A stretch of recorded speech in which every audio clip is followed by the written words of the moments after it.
Welcome back to another SCP reading, dear researcher. Today we'll be reading SCP-195, a medicinal whiskey.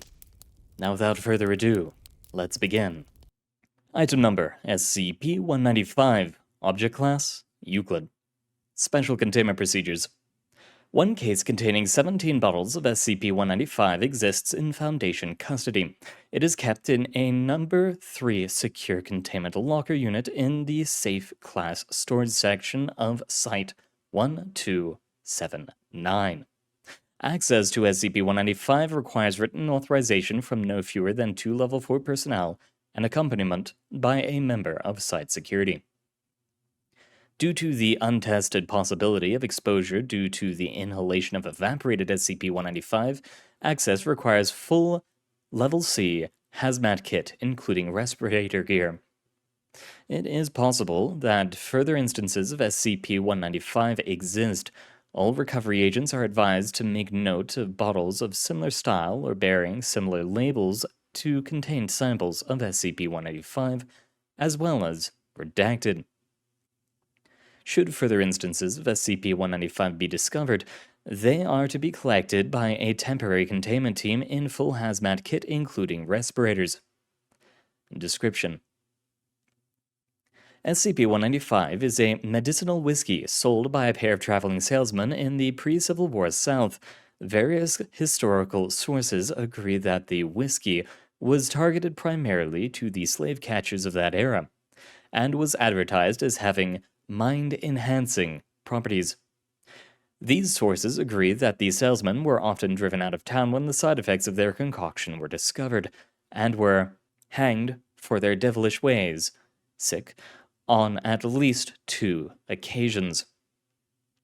When a subject consumes any quantity of SCP-195, they will initially react in a manner consistent with the consumption of an equal quantity of gut-rot whiskey or moonshine.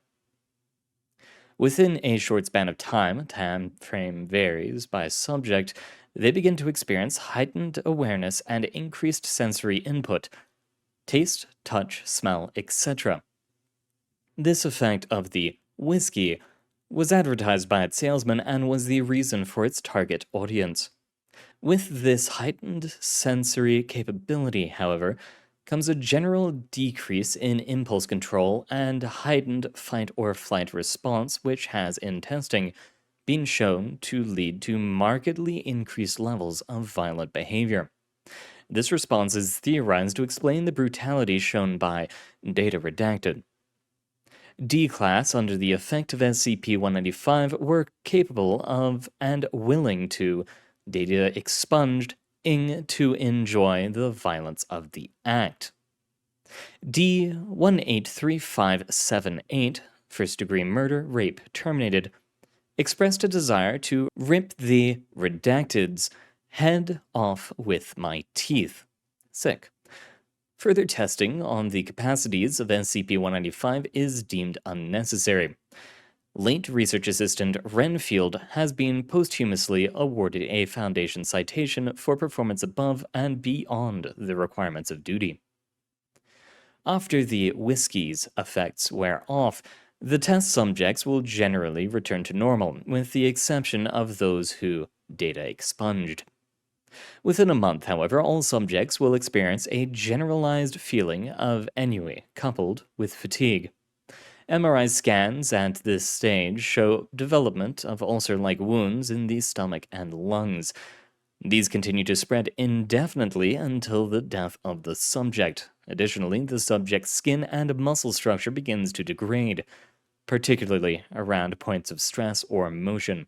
This degradation also continues indefinitely or until the death of the subject. SCP-195 was discovered by a son of a historian in a redacted place in Alabama in the late 2000 and somethings. Mr. Redacted's arrest and sentencing for the murder of, again redacted, was an item of minor interest in local news in the area. The Foundation became interested in this person's case when he was admitted to a hospital, at which point the unusual degradation of his skin and organs was noted by Foundation informants in the medical community and traced back to an antebellum home, where he had assisted his father in cataloging various items of historic interest. A Foundation team was dispatched to the home and located an open case containing a redacted number of bottles of SCP-195. Addendum. Historical sources' descriptions of the salesman seem to agree that one man was blond and unusually tall, while the other had dark hair and walked with a stoop. Both men had strange, bright eyes, and wore matching redacted. Redacting, match current fact data expunged, remain uncaptured. All personnel are reminded that the capture data expunged Vol 6 priority. And this is why you don't drink snake oil. I'm not going to say it doesn't work, but sometimes when it does work, it goes really wrong. But thank you very much for coming, dear researcher. It has been an honor reading for you, and good luck out there in the future.